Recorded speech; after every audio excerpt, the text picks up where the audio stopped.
誠實食後感。中國有糖蓮藕，日本有蓮藕糖。你冇聽錯，呢包係蓮藕味喉糖，仲以為創新口味，睇翻官網資料先知，原來呢隻係傳統嘅懷舊口味嚟。聽講由以前到而家都好受歡迎添。生嘅蓮藕本身偏寒，可以清熱涼血，但係蓮藕煮熟咗之後就由寒變溫，有健脾養胃、補氣養血嘅功效。唔知用蓮藕嚟做糖果係咪啲古人智慧嚟嘅呢？喺包裝上面寫住地府本做乜乜乜，講緊嘅係地府，唔係地府。其實意思係呢種糖係用特製嘅大銅鍋嚟做，係一種日本傳統嘅做糖果方法嚟。聽完係咪突然覺得佢個包裝多咗陣懷舊味道呢？啲糖唔算好大粒，但喉糖嚟講其實又唔算細，個樣望落力立立咁，又有一絲絲咁嘅花紋，好似好高級咁。味道食落開頭係唔苦嘅焦糖咁嘅味，唔會太甜，含多兩含就 feel 到佢涼涼地，食落喉嚨真係幾舒服，質地仲係硬糖嚟，咁撚大粒真係有排含。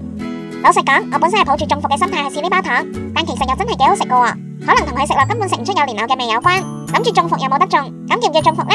嘻嘻。